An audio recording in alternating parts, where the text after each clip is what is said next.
बिहार से बिलोंग करती हूँ और मैं देश के 4 से 5 राज्यों में अभी तक का मेरा जीवन गुजरा है। सबसे पहला ये फैक्ट चेक मैं लाइव आपको कर दूं। दूसरा नहीं, आपने बोला है ना, आपने बोला है तो आपको फैक्ट चेक करना है। इधर आ जाइए। देखिए आपने मैं आपको बिहार की सिचुएशन नहीं पता, ये जी वो बीच में नहीं बोली ना, आपके बीच में वो इंतजार कर रही थी, बोलने दीजिए। रूबिका जी, जैसा आपने इनसे बोला कि आप इतनी सीटें निकाल गए, यहाँ जीत गए, वहाँ जीत गए, वोट चोरी नहीं है। मैं बस एक सिंपल सा उदाहरण देना चाहती हूँ कि मैं ये उदाहरण दे रही हूँ, कारण ये है कि आप थोड़ा समझा दो बीजेपी वालों को और इलेक्शन कमिश्नर को कि हम गए चोरी का आरोप एफआईआर लिखवाने पुलिस स्टेशन। पुलिस ने पूछा कि क्या क्या चोरी हुई। मैंने बोला हमारे गहने चोरी हो गए, हमारे पैसे चोरी हो गए। पुलिस ने बोला नहीं चोरी हुई ही नहीं। मैं बोली कैसे चोरी नहीं हुई? कहने देखो तुम्हारा टेबल बचा है, तुम्हारी कुर्सी बची है, तुम्हारा पर्दा बचा है, तुम्हारा बर्तन बचा है, तुम्हारा गैस सिलेंडर बचा, चोरी कैसे हुई है? इसका मतलब ये है कि यही है इलेक्शन कमिश्नर का और बीजेपी का जवाब यही है। ये फैक्ट चेक करें जरा, ये किस पुलिस इलेक्शन कमिश्नर का। और दूसरा देखिए, विपक्ष इस देश में अगर कुछ सीटें लेकर आकर विपक्ष के लीडर बने हुए हैं तो जनता के वोट से चुनकर आए। इलेक्शन कमिश्नर नहीं चुनकर आए। वोट चोरी हुई तो कैसे? वोट चोरी हुई तो लीडर ऑफ ऑपोजिशन कैसे बनेंगे?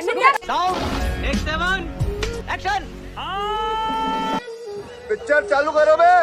सुना, आप तो बिहार की भी नहीं है, इसीलिए आपको कुछ इश्यूज में बता दूं। जिस तरीके से जो पूरा आपका किशनगंज जिसका जिक्र ऑलरेडी शिवम ने किया, पर उसका जिक्र शिवम ये नहीं बताते हुए कर रहे हैं, ये सारे वैसे एरियाज है जहां पे घुसपैठ के आरोप आज से नहीं लग रहे हैं, ये बहुत पहले से लग रहे हैं, ये 1990 से लग रहे हैं। 1990 से सिर्फ ऐसा नहीं है कि सिर्फ एक पर्टिकुलर पार्टी आई। लालू जी ने भी उठाया ये मुद्दा, बिल्कुल उठाया। मैं वही कहने वाली थी कि आप अपने नेता का जाकर के, आप अपने सिरमौर नेता का जाकर के देखिए ना, जिस तरीके से राजनीति की उस एरिया में, तो पता कुछ नहीं होता लोगों को। लेकिन आ करके चूंकि शीर्ष पे बैठे राहुल गांधी जी ने कह दिया, शीर्ष पे बैठे तेजस्वी जी डायपर में थे जिस समय ये सारे इश्यूज डिस्कस होते थे। तेजस्वी जी को खुद नहीं आइडिया है कि उनके पिताजी की राजनीति क्या रही है, और ये नौसिखिया हमें सिखाएंगे।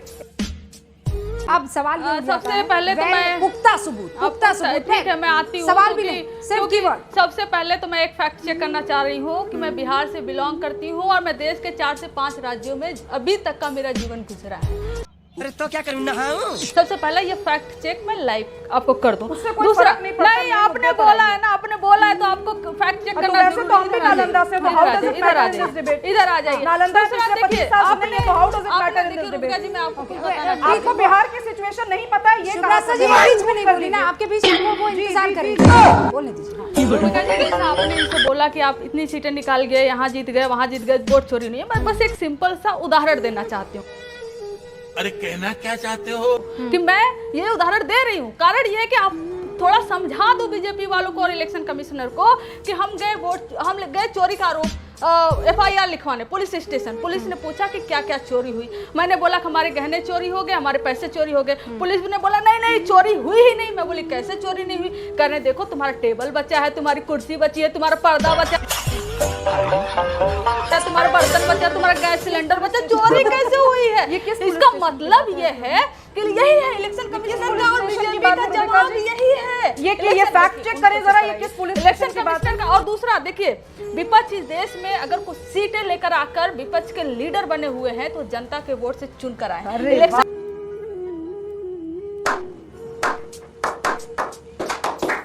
कमिश्नर नहीं चुनकर आए हैं। वोट चोरी हुई तो कैसे? वोट चोरी हुई तो लीडर ऑफ ऑपोजिशन कैसे बनेंगे? सीटें कैसे आ गई? यहाँ पे बड़ा प्रोसीजर है। रूबिका जी राजेश भाई, रूबिका जी 10 सेकंड फिर मैं आती हूं आपके पास। मैं ये कह रही हूँ कि इलेक्शन कमिश्नर ना अमित शाह जी और मोदी जी के द्वारा अपॉइंटेड हैं। लीडर ऑफ ऑपोजिशन जनता से चुन कर आए हैं, तो धमकी देने का अधिकार इलेक्शन कमिश्नर ऑफ इंडिया को कतई नहीं है। कारण ये है कि आप फैसिलिटेट करने के लिए हैं, आप डिक्टेट करने के लिए नहीं है। कितने तेजस्वी लोग हैं हमारे पास, कितने शानदार विचार रखते हैं। आप चुनाव कराने के लिए आप डिक्टेट नहीं करेंगे जनता को। आप एक संस्था के हेड को, आप उस संस्था के हेड को बीजेपी का एजेंट कहेंगे और वो आकर लीडर ऑफ ऑपोजिशन को, तो जिम्मेदारी से आरोप लगाए ना भैया, जिम्मेदारी से लगाए। कभी ट्रक पे लिखी हुई शायरी पढ़ते हैं, कभी कहते हैं एफिडेविट पे दो नहीं तो माफी मांगो। आप जनता से चुनकर आए। Okay alright. आप जनता से चुनकर आया है। आपने पॉलिटिकल अरे जनता से कैसे चुना भाई? आप कह रहे वोट चोरी हुई है, फिर आप कह रहे जनता से चुन के आता है जनता से। तो मोदी जी वोट चोरी से आए, लेकिन राहुल गांधी जनता के वोट से आए। छोटी सी ये गजब कमाल है सर आपका। रूबिका जी, मेरे पास है समाधान। आप लोग जो ये बहस कर रहे हैं ना, ये खत्म ऐसे होगी नहीं। एक ही तरीका है, राहुल गांधी को देश के प्रधानमंत्री की कुर्सी पर बैठाइए। गांधी परिवार के अलावा कोई और रहेगा। जब वो कुर्सी पर रहेंगे तो संस्थाओं को कमतर कर देंगे, जब वो कुर्सी पर नहीं रहेंगे तो देश में अराजकता फैलाने की कोशिश करेंगे। इसके अलावा कोई और समाधान नहीं, और मुझे तो नहीं दिखता। आप लोगों के पास कोई बेहतर समाधान हो तो बताइए। यह शुभ रास्ता यही है, यही एक तरीका। मेरे पास एक और समाधान है। मेरे पास ये समाधान है कि जितने भी नेता हैं, कोई भी बयानबाजी वो करें पब्लिक डोमेन में, अगर वो अपने कार्यकर्ताओं से कुछ भी बोल रहे हैं, फर्क नहीं पड़ता। पब्लिक डोमेन में वो जो भी चार्ज कर रहे हैं उनको एफिडेविट साइन करके अब देने, ये समय आ गया है ये, क्योंकि ये कई बार हमने देखा ना, यहाँ पे आप कुछ भी बोलते हैं जाकर के माफी मांग लेते हैं। 4 महीने बाद अरविंद केजरीवाल जी ने किसी से जाकर के माफी मांगी, सॉरी सॉरी सॉरी सॉरी फलाने ने लीडर ने धमकाने से माफी मांगी। भाई इससे जनता को तो कोई लेना देना नहीं है। बात तो सही है। होता क्या है कि हमारे मन में एक छवि बनती है, इसीलिए कोई भी आप लोकतंत्र से खासकर रिलेटेड अगर कोई भी क्लेम आप कर रहे हैं, आप उसको लिखित में दीजिए ना, सार्वजनिक डालिए। छोटी छोटी डिमांड्स हैं, और ये मुझे नहीं लगता इस देश की जनता की डिमांड्स गलत हैं। Okay, so let's come back to voter ID. हाँ चलो, आते हैं। देखिए पर्सनल नहीं, हाँ। पहली बात, सबसे पहली बात कि जैसे कि हर्षवर्धन जी ने कहा अराजकता अराजकता अराजकता, आपके शो में उन्होंने कई बार कहा। आपको मालूम होगा कि याद भी होगा कि 2002 में जब गुजरात का विधानसभा का इलेक्शन टला था, तो यही मोदी जी हैं इसी इलेक्शन कमीशन को चिल्ला चिल्ला कर कहते थे मेरी बात सुन लिए, और धर्म के आधार पर इलेक्शन कमिश्नर को और सोनिया गांधी जी को कहते थे तो चर्च में जाकर मिलते। यही है ना, तब अराजकता नहीं होता था, अब अराजकता हो रहा है। बात यही है। अब जब हम मांग रहे हैं कि अगर चोरी नहीं हुई, शिवम और कृष्णा स्क्रीन पर, हाँ हाँ, जब हम कह रहे हैं कि चोरी हुई है, आप कह रहे हैं चोरी नहीं हुई है, तो हम सबूत मांग रहे हैं कि आप सीसीटीवी दिखा दीजिए। आप कह रहे हैं 45 दिन के बाद हम आपको देंगे नहीं, क्योंकि महिलाओं बहनों बेटियों की प्राइवेसी का सवाल है। मतलब 45 दिन तक हमारी कोई प्राइवेसी नहीं होती है, 45 दिन बाद हमारी प्राइवेसी आ जाती है। और सबसे पहले बड़ी बात कि आप इंस्टॉल करते समय कैमरा किस माताओं बहनों और बेटियों से जाकर पूछे थे कि मैं कैमरा इंस्टॉल कर रहा हूं, तुम्हारी प्राइवेसी का कोई खतरा तो नहीं है? ठीक है शिवम, जवाब दीजिए। पहली चीज मैं मानता हूं, इसको इलेक्शन कमीशन ने एक और चीज पर क्लैरिफाई किया था कि इस देश में जितने भी इलेक्शंस होते हैं विद इन 45 डेज अगर कहीं पर भी आपको लगता है कि आप रिगिंग हैं तो आप उस पर कंप्लेंट डालें, वो वीडियो अवेलेबल रहेगा जब तक कोर्ट में केस रहेगा। लेकिन 45 दिनों के बाद उस डेटा को रखना लगभग असंभव है और टैंपरिंग का खतरा भी रहता है। सुप्रीम कोर्ट में Lokniti versus election commission of India के केस में 2019 में इस बारे में एक वर्डिक्ट आया है। अगर आपको लगता है कि सुप्रीम कोर्ट भी यहां पर बायस है तो कृपया करके फिर से उसको रिव्यू कर दीजिए, चैलेंज पर डाल दीजिए। दूसरा, इन्होंने कहा कि भाई आप कहते थे कि 2002 में इलेक्शन कमीशन और कांग्रेस मिली है। आप एक चीज ध्यान रखिए, नवीन चावला से लेकर इस देश में टीएन सेशन से लेकर एमएस गिल से लेकर वो लोग भी हैं जिन लोगों ने इलेक्शन कमीशन ऑफ इंडिया होने के बाद कांग्रेस से चुनाव लड़ा। और तो और नवीन चावला और मिस्टर त्रिवेदी जो है वो तो जब इमरजेंसी हुई उस समय इंदिरा गांधी के सचिव थे, तो ये तो हमेशा से साथ रहा। चुनाव लड़े लोग इलेक्शन कमीशन के चीफ रहने के बाद, और फिर कांग्रेस से एमएस गिल चुनाव लड़ गए थे 1996 में। तो आपकी तो ऐसी क्लोजनेस हमेशा से रही है। मुझे एक चीज यहाँ पर प्लीज टीएन सेशन का वो बयान चला दीजिए, ये बहुत महत्वपूर्ण बिल्कुल बयान चला है।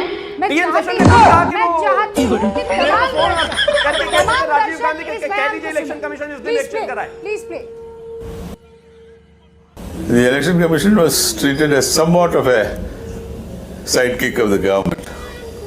I still remember when I was cabinet secretary, the Prime Minister rings me up and says, Session, tell the Chief Election Commissioner that we want the election on so and so, so and so. I told him, I said, sir, it is not for us to tell the Election Commission this, it's for us to say we are ready for the election. But the responsibility for fixing up the schedule for the election is squarely and completely that of the Election Commission. ये सुन रहे हैं sir, TN session का बहुत राजेश जी आप जिक्र किए हैं, तो ये सुना आपने कि हम जैसा चाहते हैं वैसा कर दीजिए, जिस वक्त चाहते हैं उस वक्त चुनाव कर दीजिए। तब भी किसी ने नहीं कहा वोट चोरी, तब भी किसी ने नहीं कहा कि ये फला जो है दफ्तर से या घर से चलता है चुनाव आयोग। देखिए वो न्यूट्रल बातें करते थे, अब न्यूट्रल बातें नहीं हो रही। ये न्यूट्रल खोपड़ी तोड़ साले का टीएन सेशन के लिए सुन में ना नहीं, करी नहीं, प्रभु आप। अगर जिसने भी टीएन सेशन के बारे में देखा हो सुना होगा, वो तो एकदम चुनाव लड़े वो कांग्रेस से। अरे बाद में लड़े ना, बाद में उसके बाद में तो देश का कानून है, उस हिसाब से चलेंगे। अरे सबसे गजब टूबीबाज आदमी। कोठरी में थे वो। रहेंगे, लेकिन अपॉइंट होने के बाद वो बाइज बिल्कुल नहीं बिल्कुल, रहेंगे। लेकिन कभी कोई बात नहीं, सबसे ज्यादा चुनाव सुधार कब हुआ है? सबसे ज्यादा चुनाव। आज के लिए फिलहाल इतना ही। आपकी तरह मैं भी मायूस हूं, लेकिन उम्मीद पर दुनिया कायम है। दिल दुखा है लेकिन टूटा तो नहीं है और उम्मीद का दामन छूटा तो नहीं है। तो दोस्तों क्या लगता है, वोट चोरी का जो आरोप विपक्ष लगा रहे, क्या ये सही है या एक विपक्ष का सियासी चाल है? कमेंट करके ज़रूर बताएं और अगर आप हमारे चैनल में पहली बार है तो प्लीज़ सब्सक्राइब करें।